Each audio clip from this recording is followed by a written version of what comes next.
Me dice cuando vea en pantalla la presentación. Ahí, profe. Ahí, profe. Ok. Entonces, como les decía, vamos a iniciar ya nuevo tema, no alejado de lo que venimos revisando. La semana anterior vimos bases físicas de la herencia y llegamos aquí, ¿sí? A los cromosomas.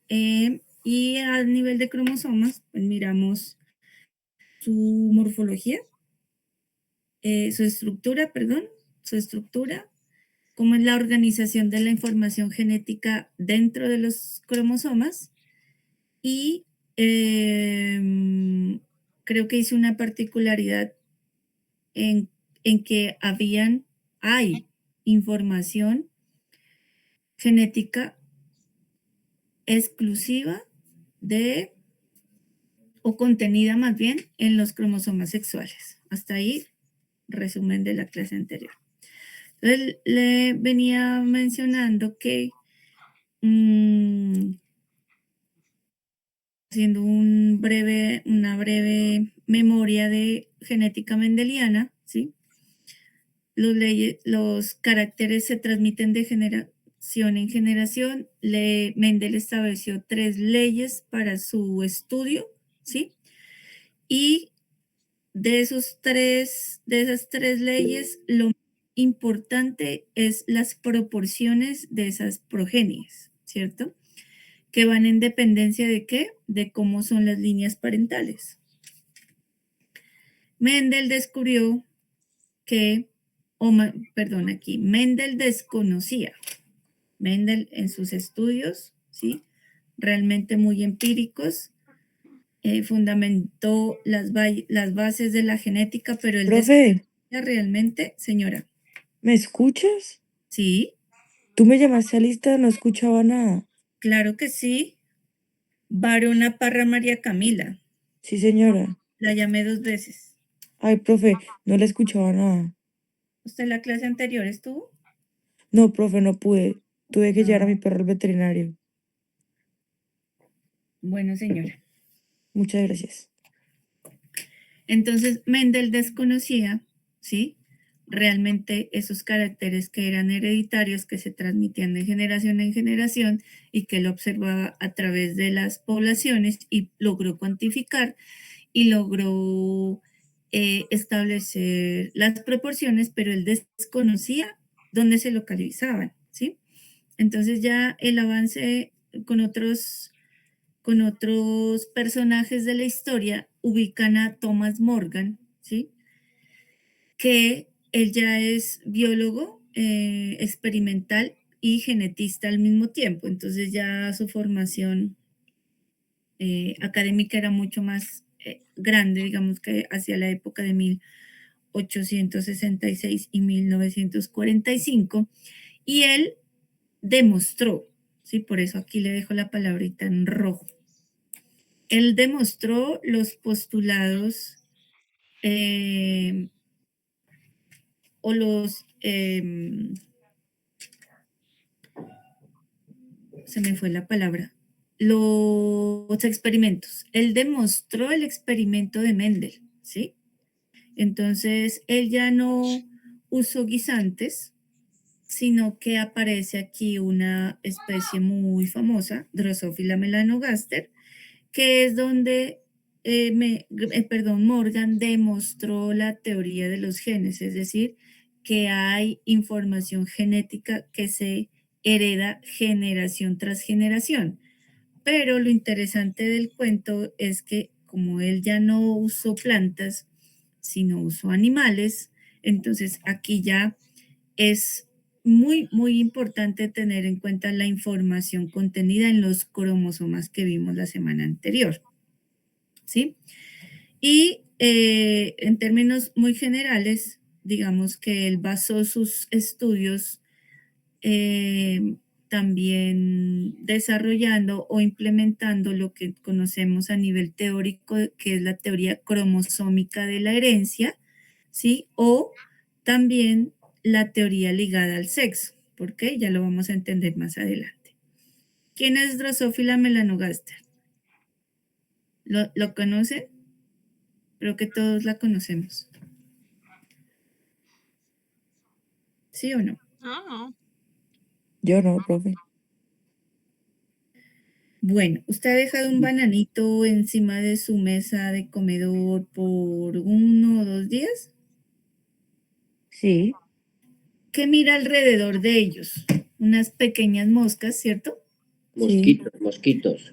Mosquitas que son muy pequeñitas en comparación con otras, pues con otros mosquitos que realmente son, que también hay, ¿cierto? Y que son muy comunes verlos. Pero esta mosca es la de la fruta, es esa mosca muy pequeñita, ¿sí? Que es un modelo genético. ¿Por qué modelo genético? Porque en ella, al igual que en otros modelos como el cerdo, como el ratón, se han experimentado o se han realizado, em, se han experimentado a nivel de genética, ¿sí? Entonces, la reproducción de estas moscas a nivel de laboratorio es supremamente fácil, pero digamos que si uno no tiene mucho control, las poblaciones se vuelven inmensas, ¿sí? Entonces, estas características que yo le cuento le permitió a Morgan, obviamente, demostrar la teoría de los genes, ¿sí? Y ya lo vamos a ver específicamente en qué. Le resumo la parte teórica. Ya le había mencionado la semana anterior que los genes son las unidades de la herencia, ¿cierto? Ya sabemos su localización, ya sabemos que hay una organización, ¿cierto? Sabemos que cada gen y que cada región de interés en nuestro estudio en la genética tiene una ubicación física, ¿cierto? Y digamos que todos los organismos manejamos la misma información, solo que entre especies la ubicación de esta información genética puede estar distribuida en diferentes números de los cromosomas, según como lo vimos la clase anterior. ¿Ok? Entonces, aspectos claves a tener en cuenta y a memorizar un poco. Los genes son las unidades de herencia, ¿sí? ¿Qué son los genes? No son más que segmentos específicos de ADN, ya le había mencionado la clase anterior, le presenté una región de 841 pares de bases, que eran ¿qué? El gen de la capa caseína, ¿cierto? Entonces los genes son esos segmentos de ADN que contienen la información, pero al final, chicos, lo más importante de eso es el producto final, es decir, la síntesis de proteína. Ya hemos visto también que cuando hablamos de genes está incluida una palabrita muy importante que son los alelos, y los alelos, digamos, tienen varias formas o diferentes formas alternativas. Y esas diferentes formas son los alelos. Hasta ahora hemos visto una comportamiento de alelos en dominancia y recesividad. No hemos visto más, ¿cierto? Pero me interesa mucho a nivel de genética la variación. Y la variación o la variabilidad la adquiere o se adquiere a través de esos juegos alélicos combinados, es decir, los heterocigotos, ¿bien? Y cuando mirábamos Mendel, ¿cierto? Son patrones predecibles, es decir, cuando yo le ponga un ejercicio y le diga,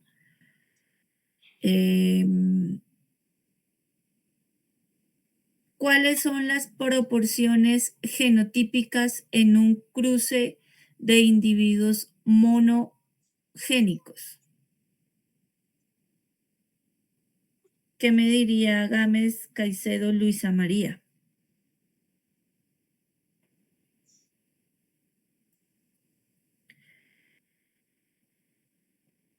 ¿Cuál es la proporción genotípica en un cruce de individuos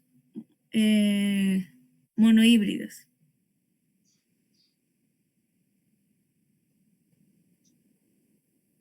¿Nada?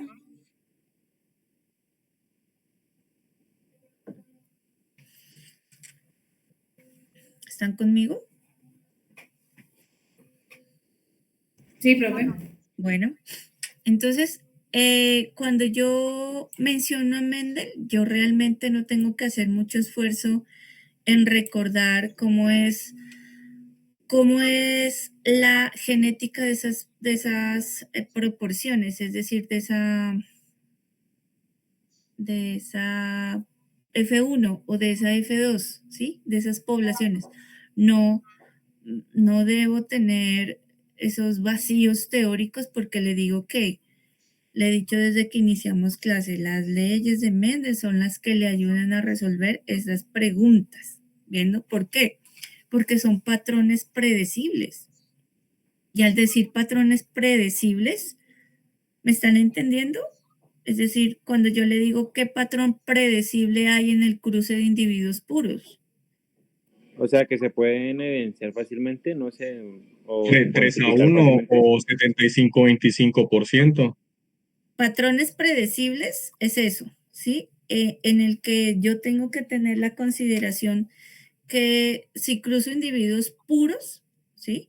El patrón predecible es que todos los organismos producto de ese cruce son iguales. Ley 1. Lo que me dice John, que si sale 3-1, 75-25, ya sale a partir de qué? De individuos heterocigotos, ¿ok? Entonces mire que Mendel a mí me ofrece patrones predecibles, no importa el carácter, siempre y cuando sea monogénico. ¿Qué es monogénico? Profe, una pregunta. Ese nuevo término que acabas de usar, monogénico, yo directamente lo asocio a esos padres puros de homocigoto recesivo y homocigoto dominante, ¿es lo mismo? ¿Qué es un monogénico? Por definición o deducción lógica, Paola. Mono, uno, génico, un gen. Entonces, Se cuando puede yo decir que hablo monogénico sería un solo gen. animal puro. un gen, Un solo gen. un solo gen. Es decir, estoy hablando de Mendel. Sí, yo a veces uso, por ejemplo, Paola está atenta y dice, no, voy a preguntar porque ese es un término nuevo que la profe está usando, pero no es ni tan nuevo. ¿Por qué? Porque ya debería ser muy fácil a su entendimiento, dado que nosotros venimos con un avance teórico. Entonces, mono, uno, es decir, yo estoy hablando de mendelismo, porque recuerde que en Mendel yo solo miro un gen cuando, si me regreso a la teoría para poderlo entender, me habla del color, o es amarillo o es verde, no hay más opciones, ¿cierto? Cuando ya se mete allí la forma, entonces ya deja de ser monogénico, sino que son dos genes mono, di, ¿sí? Y estamos trabajando para cambiar esas proporciones mendelianas, estamos trabajando con los diheterocigotos, ¿cierto? Entonces, en Mendel todos los patrones son predecibles. Si ahora estamos analizando el color del guisante, yo le podría poner un ejercicio del tamaño de la planta, alta o baja, ¿cierto? De la forma de la vaina, larga o no sé, ayúdeme, me voy a inventar algo, larga o curva, ¿cierto? Es decir, siempre vamos a estar hablando de un gen que tiene dos formas alélicas o dos alelos, y esos dos formas alélicas o esos dos alelos me permiten ver variabilidad genética en términos de fenotipos, ¿sí? Yo puedo ver amarillo-verde, liso-rugoso, plantas altas bajas, flor de planta púrpura blanca, etcétera, etcétera, ¿sí? Entonces, digamos que la teoría mendeliana por eso es muy simple de explicarla y de entenderla, porque porque los patrones son predecibles, ¿cierto? Acá, ya en la teoría de los genes, vamos a ver que vamos a tener que incluirle una particularidad, dado que estamos haciendo cruces de individuos, ya no de plantas, sino en este caso de Drosophila, que en el resultante de la F1 o la F2 yo ya tengo que considerar cuántos son machos y cuántos son hembras. ¿Por qué? Por la biología de los individuos. Y ya lo vamos a tratar en esta clase. Bueno, entonces la teoría de los genes también me dice que ya lo hemos visto, que esas mutaciones genéticas no son más que los cambios en la secuencia de ADN, ¿ya? Si yo tengo una cadena larga, ¿cierto? De bases nucleotídicas, ¿sí? Una cadena larga, larga, larga, larga, ¿sí? Etcétera, etcétera, etcétera. Del individuo 1 de la misma población, ¿sí? Yo me voy a analizar el individuo 2 y yo espero que tengan el mismo patrón, ¿cierto? ¿Cómo así el mismo patrón? Claro, piensa en los guisantes verdes y en los guisantes amarillos, ¿sí? Cuando sucede esto, yo espero que tengan entonces todas el mismo patrón, pero cuando sucede esto, un cambio, ¿sí? En la secuencia de ADN, ¿sí? Existe una mutación y ya les he mencionado que las mutaciones son esos cambios, ¿sí? O esas diferentes formas que tiene el gen, ¿ok? Y son fuente, ¿sí? De la variabilidad genética. Entonces, no todas las mutaciones son en contra, la mayoría son, esos cambios son, digamos, se esperaría que sean a favor, ¿cierto? Pero mutaciones genéticas son eso, simplemente son la fuente primaria de la variabilidad genética, ¿ok? Y también hemos visto hasta ahora con nuestra fórmula, nuestro modelo básico de genética, o también yo le sé llamar modelo matemático básico. ¿Por qué? Porque hay matemático, ¿por qué? Porque existe un más, existe un igual y existe un más, ¿cierto? Es un modelo matemático. Este es el modelo matemático básico, donde ya hemos visto que el fenotipo tiene o va en dependencia del genotipo más el ambiente. Sin embargo, existe otro componente dentro de esta fórmula, ¿sí? Que es la interacción genotipo-ambiente, ¿cierto?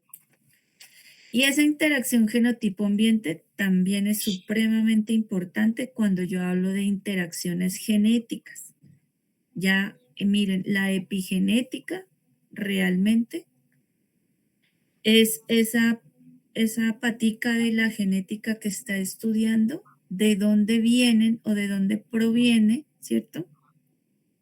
Esos cambios a nivel con influencia ambiental, ¿sí? Ya, déjeme, yo le traigo un ejemplo de eso para que me pueda entender mejor. Sí, profe, yo primera vez que escucho epigenética. Sí, yo tengo aquí una diapositiva que la pego y le explico. Bueno, hasta ahí vamos. Hágame preguntas. ¿Todo bien?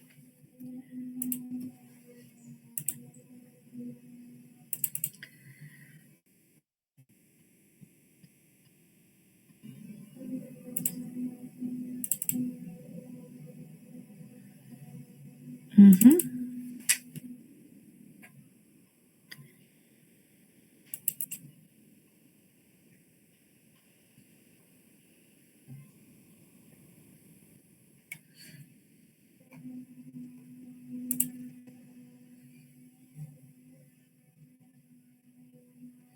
Bueno, entonces miren, esas variaciones que nosotros vamos a encontrar dentro de los individuos, ¿cierto?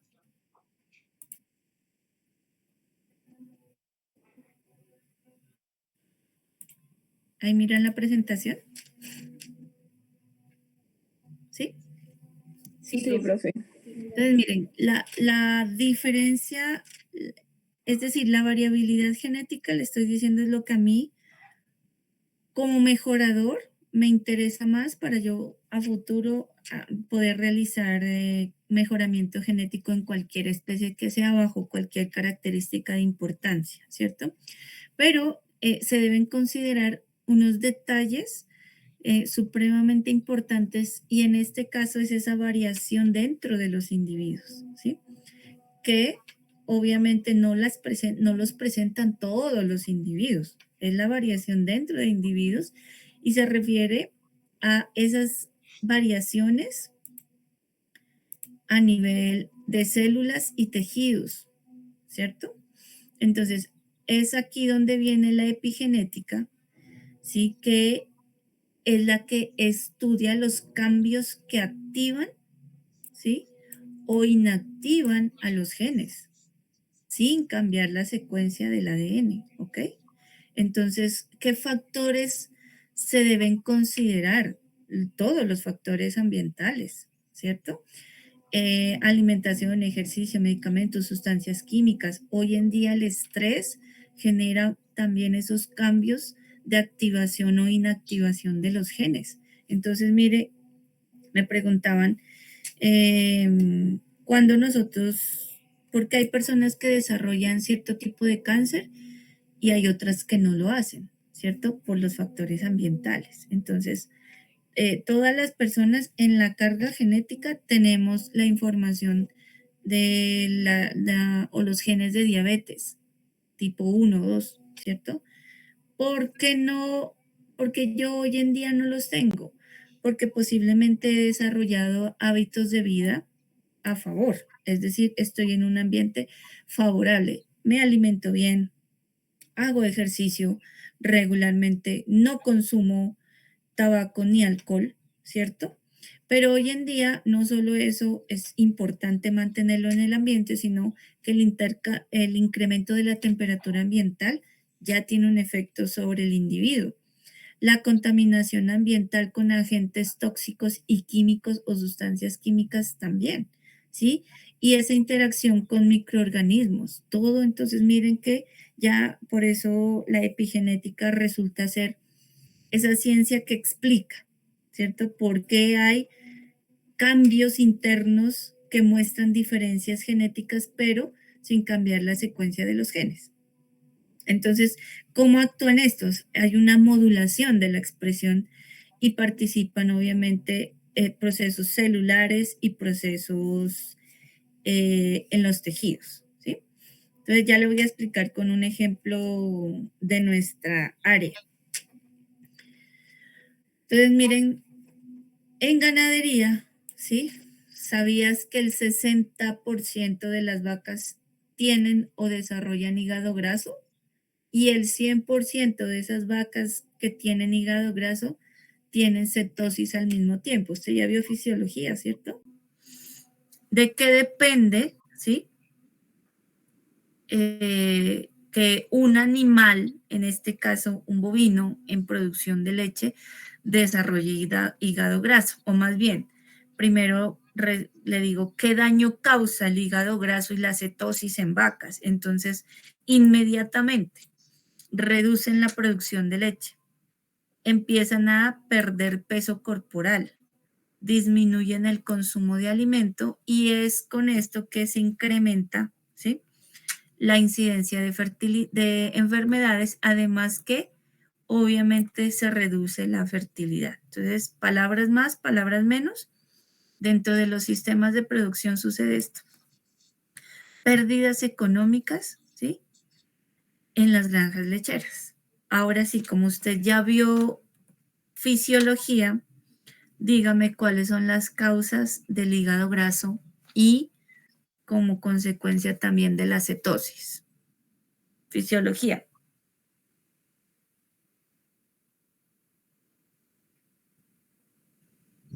Un desbalance en la microbiota del rumen. Desbalance en la microbiota del rumen. ¿Quién da más? Lo más conocido igual en caninos y todo son la lipidosis hepática. Hábleme de eso, por favor, que como yo no soy médico, entonces sí necesito que usted me oriente más. No, yo tampoco soy médico. Señor, ¿cómo me dice eso? Háblame, que Sí, va por ahí.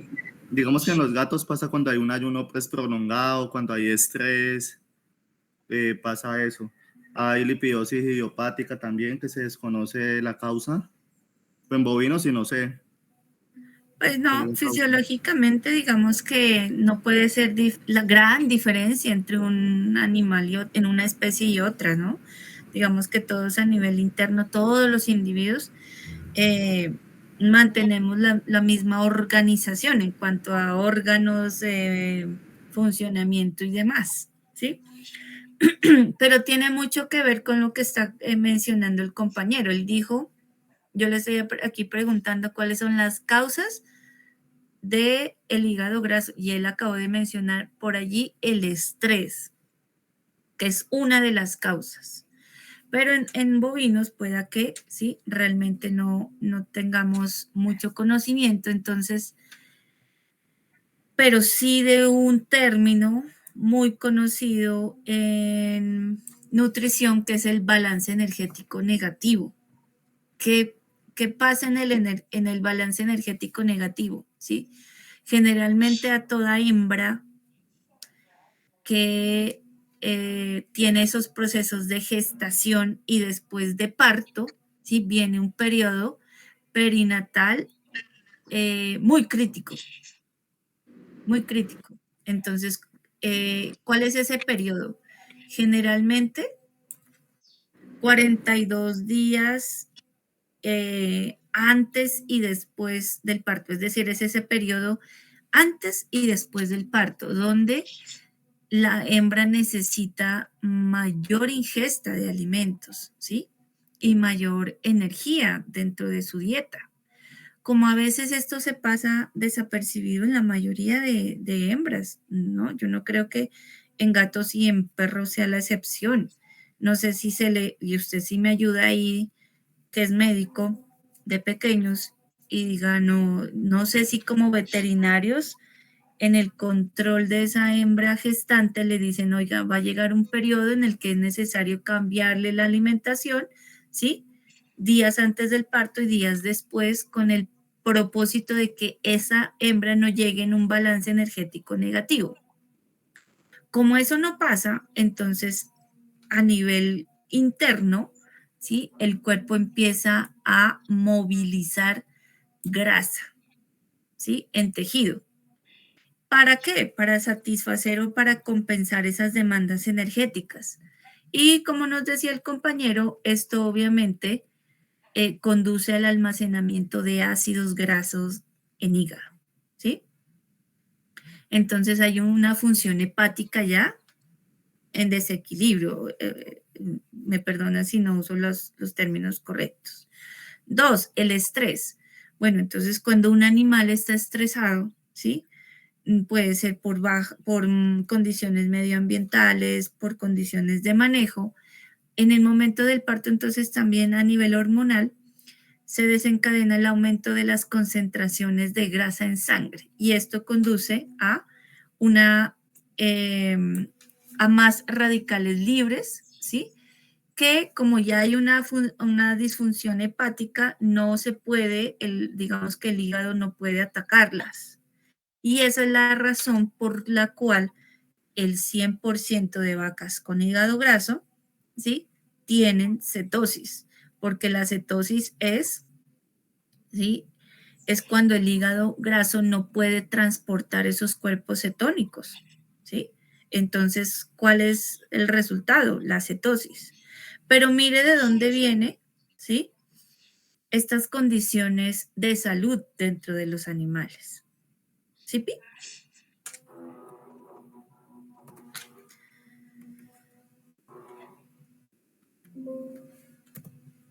Sí, compañero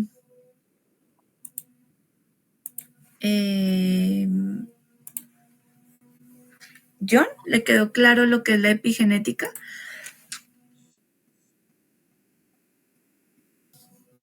Sí, profe. Bueno, y mire que estas condiciones no se heredan. Estas condiciones no se heredan. Yo creo que nadie hereda el ácido graso. ¿Por qué? Porque es una condición de interacción genotipo-ambiente, ¿cierto? En estas interacciones génicas. Pero hay otras características que sí se heredan, como ya las que hemos visto, y que se encuentran generación tras generación, ¿cierto? Entonces, hay que considerar, ¿sí? Hay que tener en cuenta estas consideraciones, ¿sí? Que van saliendo a nivel en el estudio de la genética. Entonces, ya entremos en detalle en lo que es la teoría cromosómica de la herencia. Entonces, ya les había anunciado que aquí el personaje principal es Thomas Morgan. Él nace en 1866, ahí le dejo la línea del tiempo, profesor de zoología, ¿sí? Y en esos estudios de bichitos que él, aquí está la Drosophila melanogaster, para quien no la conocía, es esa mosca muy pequeñita, ¿sí? Entonces, él en sus diferentes estudios empezó a notar, ¿sí? Fenotipos, muchos diferentes fenotipos, ¿cierto? Entre ellos, uno que le llamó mucho la atención y él lo denominó un mutante, fue el color de ojos blanco en una población, ¿sí? Entonces, todos los que iban naciendo realmente tenían ojos rojos, como usted lo puede ver en pantalla. Como también lo puede ver en pantalla, no todos tienen el mismo color de cuerpo. Hay por ejemplo, que es totalmente blanco o amarillo. Hay unos que tienen, ¿sí? Cuerpo negro. Él empezó a notar también diferencias a nivel de forma de las alas. Pero, es decir, algo que sí le llamó mucho la atención era que esta particularidad de los ojos blancos solo se manifestaba en machos, ¿ok? Entonces él empezó a hacerle el rastreo, digamos así, muy puntualmente a esas poblaciones y fue donde realmente logró identificar la teoría ligada al sexo o la teoría cromosómica, ¿sí? Ya les había anunciado la semana anterior que en tamaño el cromosoma Y resulta ser más pequeño que el X, ¿cierto? Y esa es una condición que, este sí es un término nuevo de esta semana, se le llama un hemicigoto, que es a un individuo que posee una sola copia del gen, ¿cierto? Entonces, ¿qué información genética se va a expresar en este orden de ideas? Pues se va a expresar la información contenida en el cromosoma X. Esto que yo le dejo aquí, un cromosoma X y un cromosoma Y corresponden a un macho y dos cromosomas X corresponden a hembras. Entonces, a medida que él replicaba los cruces, ¿cierto?, de estos individuos, pues él empezó a notar que no importaba qué característica, color de cuerpo, forma de alas, bueno, muchas más que vamos a ver en un taller, siempre estas características se presentaban tanto en machos como hembras, a excepción, ¿sí?, de lo que él denominó mutante o el color blanco, que sí era específico únicamente en machos, ¿cierto? Entonces, aquí va nuestra primera pregunta. ¿Cuál será el resultado, cierto, del cruce de individuos entre machos de ojos blancos por hembra de ojos rojos? ¿Quién de ustedes con la información que hemos desarrollado en estas primeras 3 semanas, pudiera dar respuesta a esta pregunta. Machos de ojos blancos y hembras de ojos rojos. Hoy los escucho. Hoy no los escucho. ¿Qué les pasa? ¿Me puedo volver a repetir la pregunta? Es que da miedo. ¿De quién? ¿O de qué? Profe, No, ¿cómo se le ocurre? Yo nunca lo regaño ni lo hago quedar mal en no, público. usted no, o sea, iba a responder, pero estoy pensando. Sí, no, mire, ¿cuál es la pregunta? Resolver esto, ¿sí? ¿Cuál será el resultado de la progenie entre un cruce de machos de ojos blancos con una hembra de ojos rojos? Esa es la pregunta. Profe, pues yo viendo la imagen anterior donde había variabilidad de tamaño y todo eso, pero el gen dominante era los ojos rojos. Entonces diría yo que es más probable que salgan de ojos rojos que de ojos blancos. Mire que la deducción que el compañero empieza a hacer no es equivocada, ¿cierto? Yo tengo que tener en cuenta del color de ojos, rojo, blanco, ¿quién domina? Porque las leyes de Mendel nos van a seguir acompañando, no importa si nosotros vamos metiéndole un poquito más de contexto, ¿sí? Teórico, y es un muy buen análisis. Entonces, en un cruce de individuos, en un cruce de estos individuos, entonces, digamos, vamos a averiguarlo, ¿sí? Para el que no sabe o... Entonces, mire lo que yo... Ay, le pegué. no le pegó, es que no se trata de pegarle, es más bien de analizar y decir, bueno, ¿cuál es el blanco? Como es el que menos aparece en la población, debe ser el recesivo y el blanco dominante. Ahora, ¿por qué lo tiene que saber? Porque, me regreso acá, mire, en el caso de hembras, ellas tienen los 2 alelos, ¿cierto? Entonces, aquí les pinté rojo y les pinté pues blanco y fenotípicamente aparece rojo, es decir, hay una buena deducción de la dominancia. Y acá, como solo hay un alelo, ¿sí? Que aparece en el cromosoma X, ¿cierto?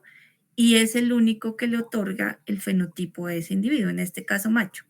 ¿Qué le pasó a esta porción de aquí hacia acá arriba del cromosoma en tamaño? Pues No existe, entonces no existe, ¿sí? Muy bien. Entonces él copia idéntico el del X.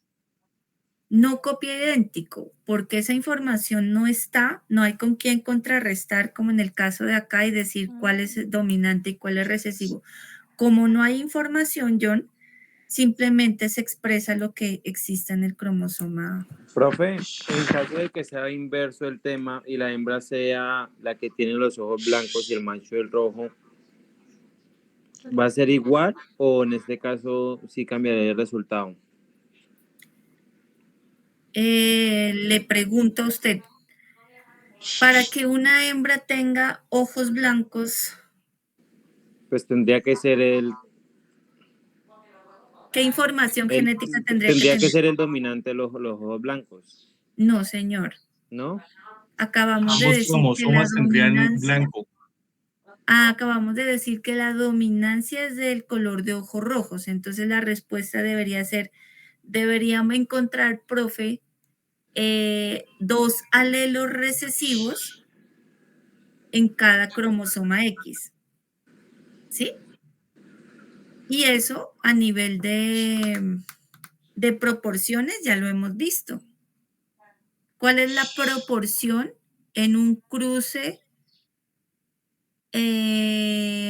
dihíbrido de encontrar homocigosis recesiva para ambos caracteres. Rápidamente. Núñez, Bonilla, Juliana. Señora, ¿Me escuchó la pregunta? no, profe, ¿Qué estaba haciendo? ¿Está en clase o no? copiando.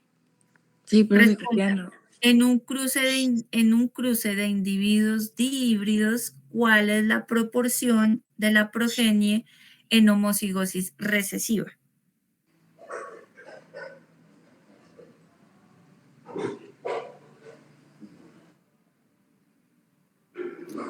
Dihíbrido de 2. ¿Sí? Le estoy preguntando única y exclusivamente de cuántos individuos de esa población tú encuentras en homocigosis recesiva.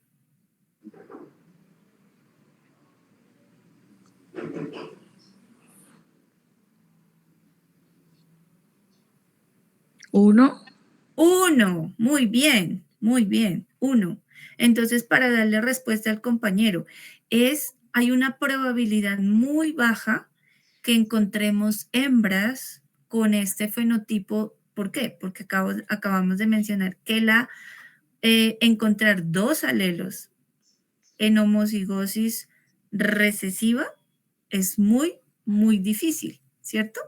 Tendría que, ya lo vamos a mirar a manera de ejercicio, pero es muy complicado. Entonces, es mucho más fácil encontrar machos de ojos blancos. ¿Por qué? Porque solo se expresa fenotípicamente. Yo veo ojos blancos cuando tengo el alelo en el cromosoma, el alelo recesivo en el cromosoma X. Como no hay una fuerza en el cromosoma Y, es decir, no hay información genética que yo pueda entrar a debatir y decir, es dominante o recesiva, no, se expresa únicamente la información contenida en X. Entonces, avancemos un poco y hacemos un ejercicio, ¿listo? Para poder afianzar este tema. Entonces, mire allí. Partiendo de las leyes de Mendel, partiendo de las leyes mendelianas, ¿cuál será el fenotipo de los individuos de la F1?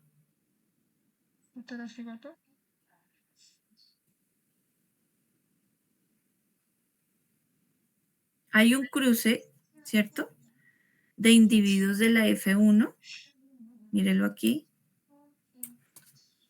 ¿Cuál es el fenotipo producto de este cruce? Obtenga la proporción fenotípica y genotípica para este cruce. Determine la proporción de machos con fenotipo mutante.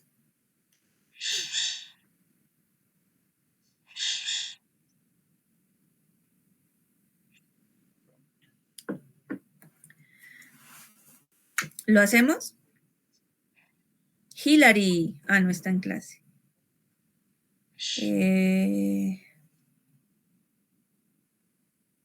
Jennifer González.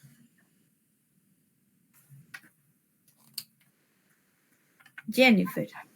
Señora. Ayúdeme con este ejercicio.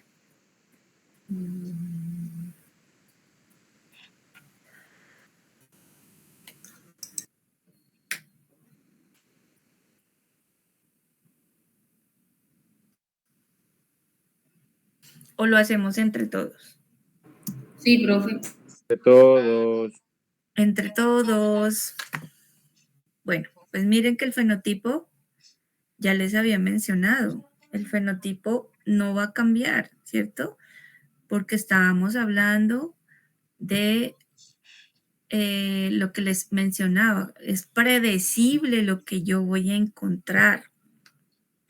Entonces, en ese 3:1, pues yo voy a encontrar mayor proporción de individuos con la característica en dominancia y voy a encontrar la menor proporción con individuos de característica en las características recesivas. Ahora, ya les voy a ir mencionando cómo hacemos aquí la distinción entre machos y hembras, ¿cierto? Porque recuerden que hay que considerar ya esa condición dentro de la población, porque antes estábamos cruzando plantas y no teníamos ese detalle a contemplar, pero ahora como estamos aquí cruzando moscas, ¿sí? Se reproducen vía ¿qué? Sexual y hay que contemplar esta información. Entonces, mire, en la teoría cromosómica, ¿cierto? El alelo viene o se caracteriza también por una letra, en este caso W. ¿Por qué? Porque la característica Y porque así se determinó o así ya lo determinaron quienes descubrieron W para la característica white, ¿sí?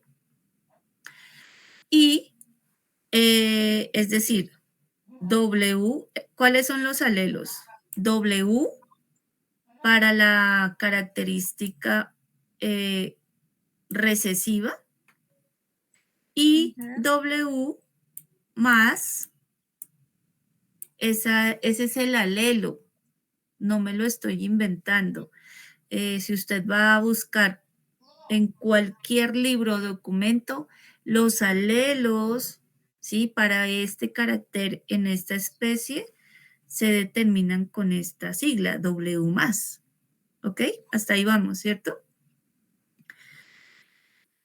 ¿Por qué entonces aquí aparece el X? Porque esto y el Y, porque esto es lo que yo tengo que vincular al cuadro de Punnett para saber qué proporción de la progenie son machos y qué proporción de la progenie resultan hembras, ¿sí?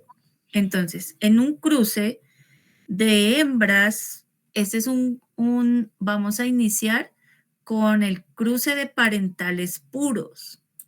En un cruce de una hembra con sus 2 cromosomas para el color rojo, ¿cierto? Por un macho, ¿sí? De ojos blancos, ¿cuál es el resultado? ¿Sí? De la progenie. Como usted puede observar, fenotípicamente y genotípicamente, toda la población F1 es de ojos rojos. Aunque 2 hembras son heterocigotas, ¿cierto? Y los 2 machos no son heterocigotos, son hemicigotos porque solo tienen porque tienen, ¿cierto? En la información del cromosoma X, el alelo para color de ojos rojo. Y obviamente... Un momentico, profe, que me hice un 8. Cuénteme. Profe, o sea, íbamos en X. Las veces que sea necesario. O sea, esa W ahí, ¿qué pitos toca ahí esa W? Esa W, mi querido, es el alelo. O sea que ya no los vamos a poner XW como anteriormente. XW, no. Antes estábamos trabajando con los alelos A, B. Y B, sí. ¿Cierto? Yo pensé que eso representaba los mismos alelos A y B. Para Mendel, en sus características color de guisante y forma, sí. Pero este W es el alelo para esta especie, Drosophila melanogaster, en esta característica color de ojos. Profe, o sea que para machos saldría XWY. Sí, mírelo aquí, Alexander. X, porque un macho tiene un cromosoma X y tiene un cromosoma Y, ¿cierto? Para que sea macho, ¿cierto? Sí, señora. Y eso aplica en todas las especies. Ahora, en cuanto a la característica, él solo lleva la información del cromosoma X. Es decir, como yo estoy aquí haciendo un cruce de padres puros, entonces este alelo W es el recesivo para la característica. ¿Y qué pasa con la otra información? No hay. No. Es un hemicigoto. Y es un hemicigoto. ¿Qué pasa con la hembra? Como ella tiene 2 cromosomas Y, perdón, 2 cromosomas X, ¿cierto? Tiene la información en cada cromosoma. O sea que aquí sí debo tener yo la precaución de mirar qué alelos son los que están ubicados para otorgarle el fenotipo. Pero aquí como estoy cruzando padres puros, entonces tengo 2 alelos en dominancia. ¿Sí, John? Digamos que sí, profe, porque yo todavía no la cojo. Bueno, y los demás, ¿cómo vamos? Juan David Dorado. Profe, pues ahí más o menos. Tutorías todos. Pero, ¿qué es lo que no entienden? Porque necesito saber. Yo no entiendo, por lo menos, profe, la que está en cromosomas sexuales, hay una XW y la franja blanquita, pero abajo ya me representas tú XW y la franja rojita. Entonces, ¿por qué son diferentes? ¿Aquí? ¿No son la hembra ambos? ¿Aquí? Sí, señora. Esto es lo que te tiene confundido. ¿Esto de aquí? Sí, señora. Bueno, lo que pasa es que yo le estoy graficando, ¿sí? Le estoy graficando la información genética. Entonces, la hembra está acá, ¿cierto? Para que sea hembra, lo que le decía el compañero, tiene que tener 2 juegos cromosómicos iguales de X para ser hembra. XX, sí, señora. XX, si no, no es hembra. Cuando es XY, es macho. ¿Sí? ¿Hasta ahí vamos claros? Sí, señora. Sí, Ok. profe. Cuando es hembra, el cromosoma X tiene la información completa.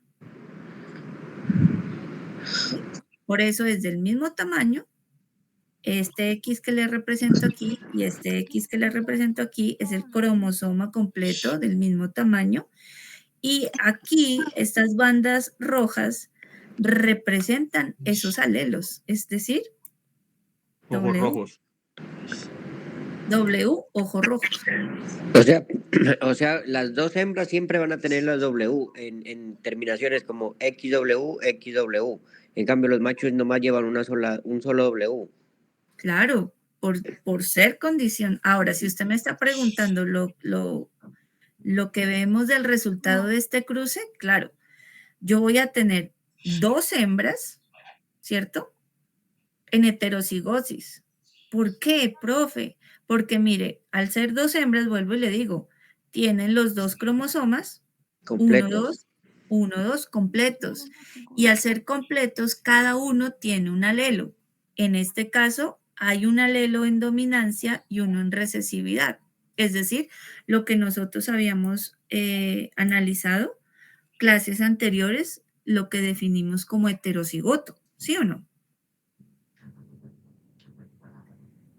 Estas 2 hembras son heterocigotas, es decir, en su información llevan al mismo tiempo el alelo dominante y el recesivo. Ahora, ¿qué pasa con los machos, que son estos de acá? Pues solo llevan la información contenida en el cromosoma X.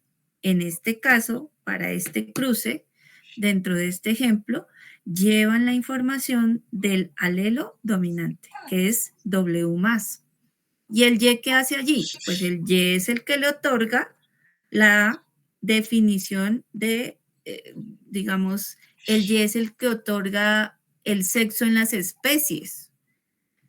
Cuando yo me encuentro un cromosoma Y, sé que son machos. ¿Sí? ¿O no? Sí, profe. Ahora sí, Juliana. Sí. Profe, ¿y Bueno. siempre tiene que ir el más ahí? Sí, porque este es el nombre del alelo, mi querida Heidi. Para hembras. Heidi. ¿Para hembra o para macho? Mírelo aquí. Este es el alelo este es el alelo dominante para rojo y este es el alelo recesivo para color blanco. Entonces, no quiere decir que solo las hembras lo lleven, los machos también. Mírenlo aquí en el resultado, ¿sí? Del cruce. Pero, profe, en cuanto al más, solamente es de la hembra. De todos No, dos. Es del ¿De dominante, vuelvo y todos? le repito. ¿no? De todos dos. Los alelos, el alelo, ¿por qué lo tengo aquí en la hembra? Porque el W más es el alelo del color de ojos rojos, ¿cierto, Juliana? Y aquí lo tengo el W porque es el alelo del color de ojos blanco. Pero no quiere decir que este alelo sea exclusivo de las hembras, no. Este alelo se va a encontrar en el cromosoma X, que es diferente. Es quién tiene la dominancia? El cromosoma X es donde yo voy a encontrar la información y la puedo encontrar en alelo dominante, pero también la puedo encontrar en alelo recesivo. Mírelo aquí. Aquí está en recesividad y acá está en dominancia. Pero ¿dónde está contenida la información? En el cromosoma X. Entonces, cuando nosotros hablamos de cromosoma X, no estamos hablando de machos o de hembras. Estamos hablando de información contenida en ese cromosoma X, ¿cierto? Ahora, para que sea macho o para que sea hembra, yo ya tengo que tener la información de los dos juegos, o del juego, perdón, del juego completo. Si es XX, va a ser una hembra, y si es XY, va a ser un macho. ¿Sí? Y eso no debería causarle dificultad, porque eso ya creo que todos lo sabemos, que en el cruce sexual está involucrada esta información. ¿Sí? En Mendel no teníamos esa, pues, digamos, ese lío, pero cuando avanzamos teóricamente aquí, en esta clase que es la teoría ligada al sexo o teoría cromosómica, ¿sí? Ya tenemos que empezar a considerar estas particularidades. Pero no hemos abandonado de ningún punto de vista las leyes de Mendel en un cruce de padres puros, ¿cierto? Toda la población, tanto fenotípica como genotípicamente, va a ser igual. ¿Sí?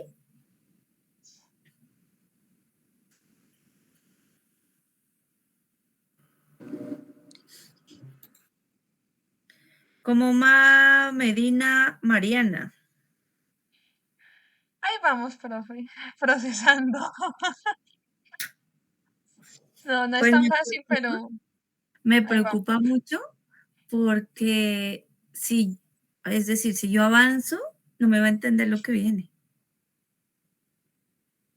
Profe, entiendo Señorita. cuando tú dices que de padres puros pues vamos a tener toda la población fenotípicamente igual, porque pues aquí yo estoy viendo que todos tienen los ojos rojos. Sí, Pero señora. cuando dices ya en el genotipo, pues ahí me confundí porque pues como yo estoy viendo machos y hembras, entonces genotípicamente pues unos son XX y otros son XY. Entonces, ¿cómo pueden ser iguales? No sé, ahí me confundí. Mire, genotípicamente, usted lo ha dicho, ¿por qué mete el X y por qué mete el Y? El genotipo es solo esto que yo veo aquí, ¿cierto? Entonces, genotípicamente todos son heterocigotos. ¿Qué quiere decir un heterocigoto? Que tienen la combinación del alelo dominante y del alelo recesivo. Lo estoy viendo aquí en la hembra, alelo dominante W más, alelo recesivo W. En otra hembra veo lo mismo, W más y W. En los machos, ¿qué pasa, Paola?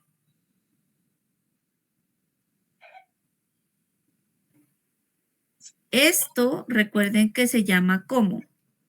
Hemicigoto, por ser más pequeño, por no tener la porción de acá arriba y no, es hemicigoto, esa es la palabra, por ser más pequeño que el otro cromosoma. Pero a nivel de genotipo, yo veo aquí alelo dominante W más y lo veo en el otro macho. Lo que pasa es que en el otro macho la información se me pierde. ¿Por qué? Porque Porque le esto no falta un existe. pasito. Ahora sí. Esto no existe. Entonces, la población es pura, perdón, la población F1 es igual tanto fenotipo como genotipo, ¿sí? Lo que pasa es que en Y hay que considerar que no hay este pedacito de información y por lo tanto no logra ser hemicigoto, no logra ser heterocigoto. Es que hemicigoto, es decir, mire, aquí hay una rayita en reemplazo de la información que debería existir en machos, por la condición que lleva consigo, es decir, la información de Y. En cuanto al cromosoma, el tamaño es menor que de X. ¿Sí? Paola, ¿le quedó un poquito más claro? Pues sí, pero pues todavía como que, sino que estaba confundiendo, no sé, como el tema del XY con los alelos que realmente están presentes es en la W. Entonces Sí. ya así cuando miro la W, pues sí, todas la tienen. Sí, señora. Aquí yo tengo que tener nuevamente la conciencia de qué alelos son los que estoy analizando. En este ejemplo del color de ojos en Drosophila se denotan con la letra W, no se denotan con las letras que veníamos trabajando de A y A minúscula, ¿cierto? No, acá ya cambió el nombre del alelo llamado W solito para recesivo, color de ojos blancos, y W más para el color de ojos rojos, es decir, el alelo dominante.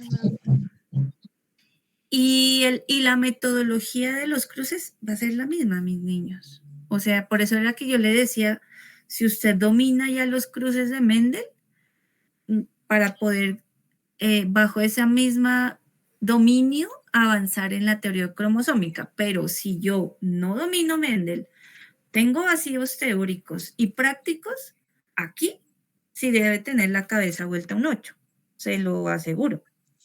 Betancourt Cristian, ¿cómo va? Pues, profe, ahí tratando de entender todo esto, pero ya con esta última explicación ya está un poquito más claro realmente.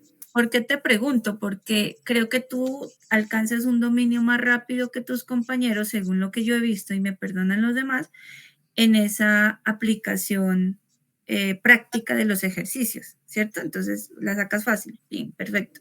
Aquí no deberías tener duda. Si hay dudas. ¿Cuáles son? ¿Cuáles son tus dudas? Pues en la parte sobre todo del cromosoma Y, en la pérdida de esa información, pues ahí me estoy embolatando un poco, pero ya transcribiéndolo ya me quedó un poquito más claro.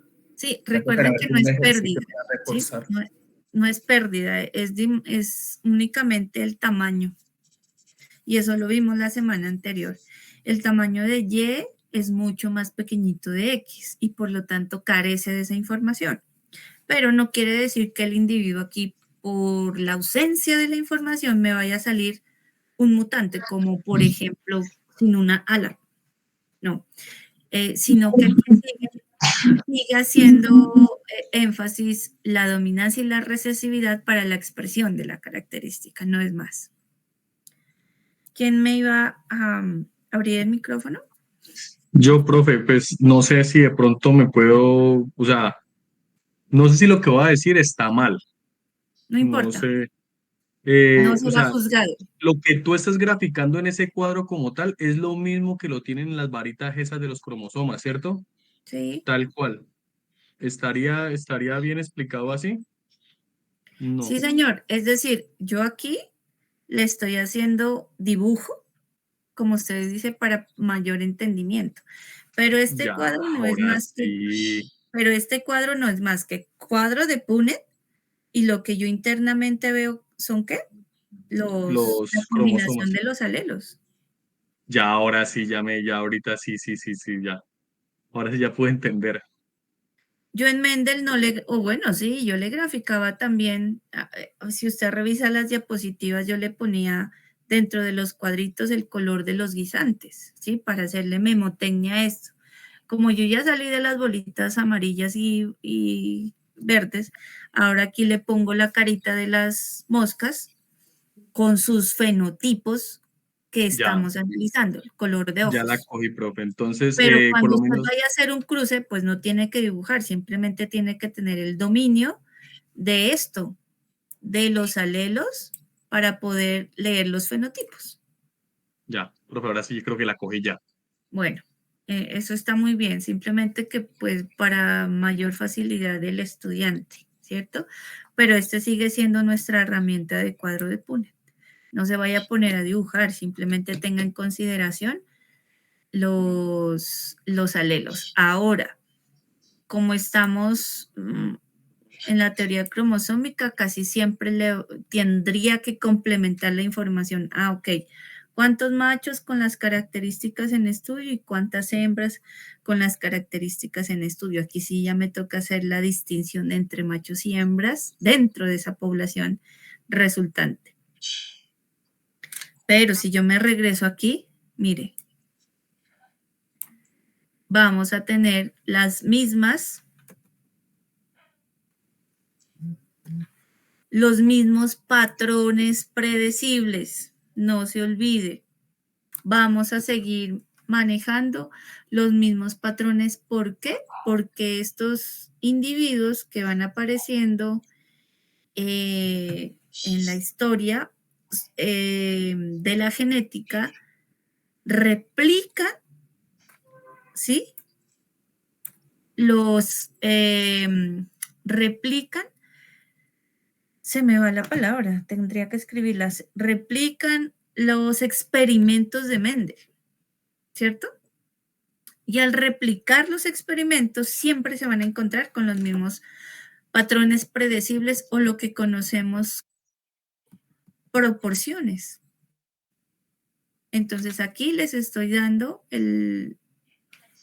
digamos, les estoy haciendo el ejemplo del cruce de individuos puros, ¿cierto? Puros, ¿por qué? Porque uno o la hembra tiene el ojo rojo y el macho el otro fenotipo, ojo blanco.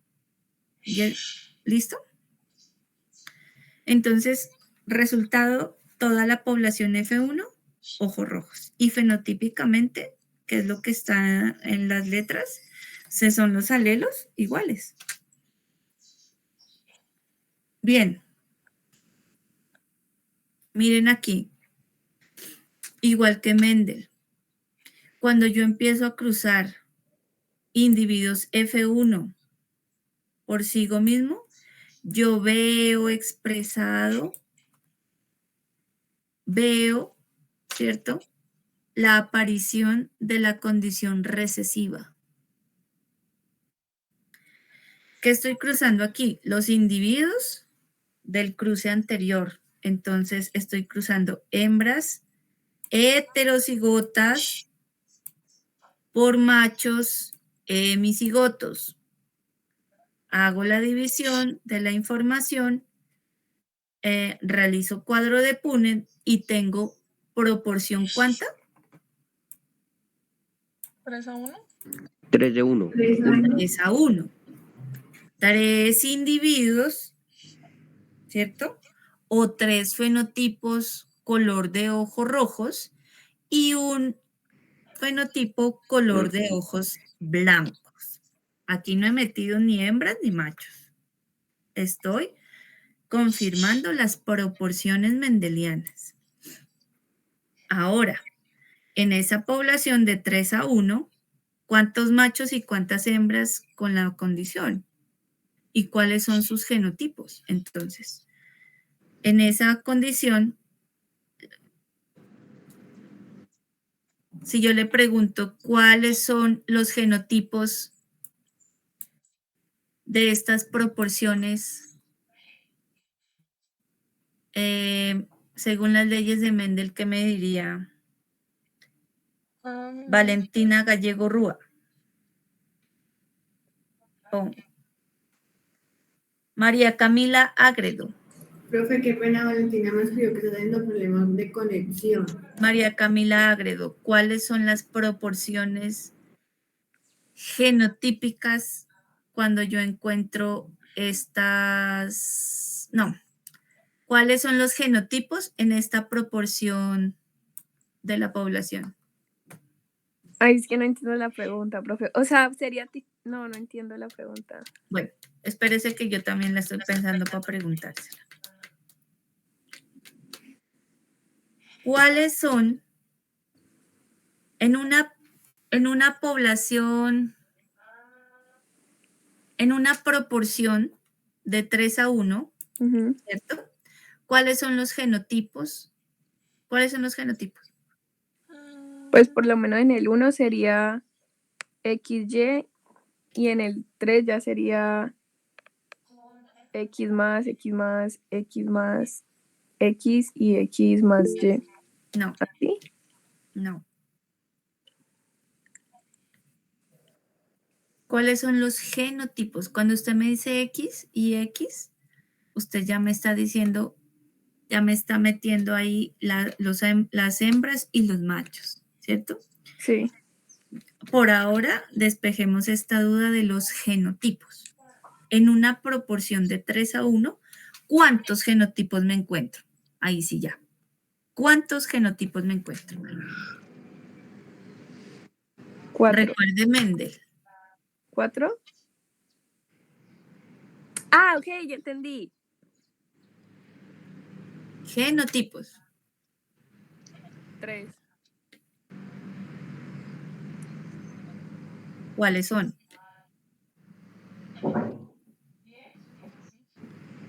El XX, XY y X... Ah, no, 2. No, señora. Vuelve y me comete el mismo error. Me mete los X. Y los Sí, no, X profe, no. son los alelos. ¿Cuáles son los alelos? Usted puede. Profe, pues los alelos en la X y la Y. No. Los W Son son los los cromosomas. alelos. Esos son los cromosomas. Espéreme, Alexander, y Ya. sacamos a los compañeros de la duda. Cuando yo le hablo de los alelos, son las letras en subíndice, porque X y Y son los cromosomas. Entonces, cuando yo le digo, ¿cuántos son los genotipos en una proporción 3:1? ¿Cuántos son?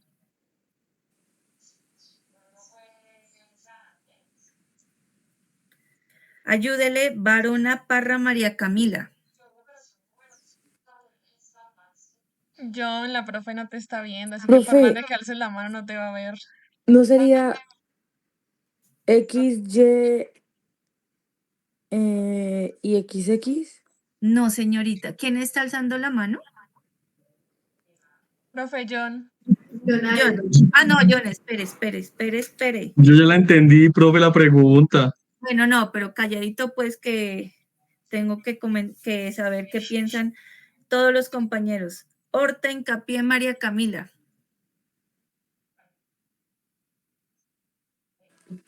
Profe, pues yo la verdad estoy un poquito perdida, o sea...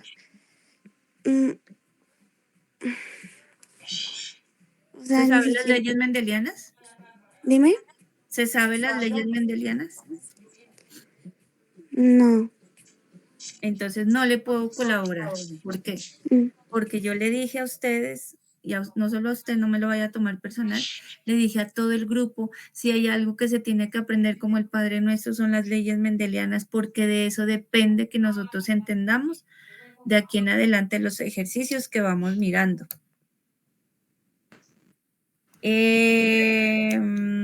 ver, ¿a quién más le pregunto? Eli Álvarez, ¿cuáles son los genotipos o cuántos son los genotipos o cuáles son los genotipos en la proporción 3:1? No es la X roja, X blanca. No, señorita. X, vuelvo y le repito, X es el cromosoma, señora. ¿No sería lo de homocigoto dominante? ¿Quién me habla, perdón? Gabriela Gallego. Gabriela Gallego, homocigoto dominante. En este caso, ¿cuál es el homocigoto dominante? ¿El XX rojo? No, señora. El X es el cromosoma. La W. W mayúscula X. W. Muy bien. Homocigosis dominante. Siga, Gallego. Con el otro genotipo. ¿Cuántos genotipos de estos veo? En homocigosis dominante. Uno. Muy bien. Siga. Después diheterocigoto. Diheterocigoto, ¿sí? Es decir, veo, según Mendel, yo veo heterocigotos, ¿cierto? Que sería W más W. En Mendel yo veo ¿cuántos? 2. 2, perfecto. Y veo uno que me queda. Homocigoto recesivo. Homocigoto recesivo. Muy bien. Entonces son WW. Esto era lo que yo quería que me contestara. ¿Para qué? Para que ustedes vieran que sí hay una correspondencia, no importa cómo se llame el alelo. Me interesa es los genotipos. Yo veo en homocigosis dominante veo 1, veo heterocigotos 2 y veo en homocigosis recesiva otro genotipo que me da cumplimiento a la segunda ley de Mendel cuando yo observo una proporción de 3:1 y no le estoy echando carreta. Mírelo aquí, mírelo acá. Aquí están los 2 heterocigotos. Lo que pasa es que aquí ya de estos 2 heterocigotos, ¿sí? Una es hembra, heterocigota completa, y hay un macho hemicigoto. ¿Por qué? Porque no hay información en la Y. ¿Y por qué aparece el macho de ojos blancos? Porque miren, la proporción 3:1 hay un individuo en homocigosis recesiva, ¿sí? Que en este caso, pues es el macho, y es una condición. Es decir, miren aquí la importancia de la herencia ligada al sexo. ¿Quién es la responsable de llevar la información? La hembra lleva la información. ¿Dónde se expresa o dónde se manifiesta? Se manifiesta en los machos, ¿cierto? Entonces, generalmente vamos a ver más adelante algunas otras características ligadas al sexo, ¿cierto? Cuya información va en forma heterocigota y la llevan las hembras, pero se expresa en machos, ¿sí? ¿Descansito? Sí, ya te iba a decir. Bueno, niños. Por favor. ¿A qué hora volvemos? Por favor, 5, 10, 15, faltando 10 minutos para las 10. Gracias.